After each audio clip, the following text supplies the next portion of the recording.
Eto pala yung ulam namin ngayon mga Marikoy. Pagkagising ko kasi kanina mag-aalas 10 na tapos di na ako nakabili ng karne. Buti na lang talaga may mga gulay pa sa ref namin. Magtitinola sana ako kaso wala kaming manok. Titiradoran ko sana yung manok ng kapitbahay kaso baka makulong ako. So ayun na mga Marikoy, ni-slice ko lang yung sayote tapos nilagyan ko ng konting paminta at asin. Tapos igigisa lang natin gamit ang mantika at sibuyas para din malambot at maluto yung sayote. Magandang ganito yung slice ng sayote mga Marikoy, lalo na kung may mga anak kayo, para di nila isipin na sayote ito. Tignan nyo naman kasi para namang di talaga sayote. Parang ang sarap tuloy kainin. Kapag luto na, maglalagay lang tayo ng 2 itlog. Pagkatapos mga Marikoy, i-mix-mix lang natin. Tapos naisipan ko na din pala lagyan ng ganito para pag ipipirito ko, medyo crispy. Lagi nyo ding sinasabi na parang di kami kumakain ng gulay dahil sa mga DIY cake ko. Anong gusto nyo? Gumawa ako ng cake na gulay? O kaya yung gagawin kong DIY merienda, gulay? Parang di naman makatotohanan yun na magmimerienda kami ng gulay. So ayun na nga mga Marikoy, pinirito ko lang. Tapos madali lang palang maluto ito.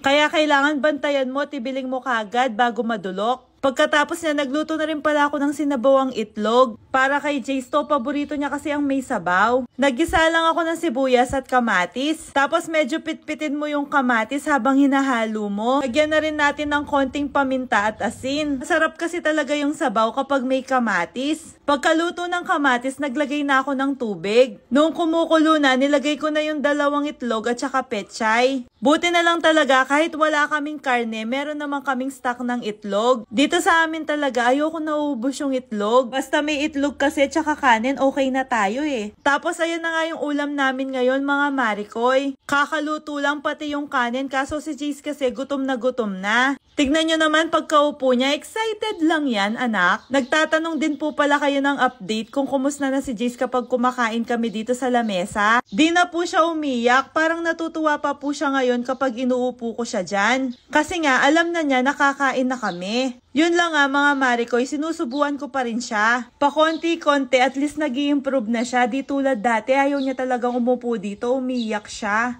O kayo na yung balang magbilang kung nakailang subo siya. Tapos nung paubos na yung kanin niya, bigla naman kinukuha niya yung kutsara sa akin. Yun lang nga, nakaalalay pa rin talaga ako sa kanya. At napansin ko na parang gusto niya pa. Kaya naglagay na nga ako ng kanin pa. Papabayaan ko na sana siyang kumain mag-isa. At mag-explore, total ang dami niya namang nakain. Kaso gusto niya pa talagang kumain, kaya yan sinusubuan ko pa rin siya. Alam nyo, itong si Jace talaga, wala akong problema sa kanya kapag pinapakain ko siya. Simula nag 7 months siya mga Marikoy, kanin na talaga yung kinakain niya. Ang ginagawa ko lang talaga noong baby pa siya, kapag nagluluto ako ng may sabaw, pinapalambot ko talaga yung gulay. At dahil busog na nga siya, ayan may pakis pa nga siya bago niya ako layasan. At kumain na nga ako. Pagkatapos ko naman kumain, sakto dumating na yung order ko sa Fav Organics. Tapos nanalo din pala ako sa pag-giveaway nila. Gustong gusto ko talaga yung vitamins na to kasi nga lagi masarap yung tulog ko. Check nyo yung Facebook page nila mga Marikoy, lagi sila nagpapag-giveaway. Lalagay ko na lang sa caption pati yung link. Yun lang, bye!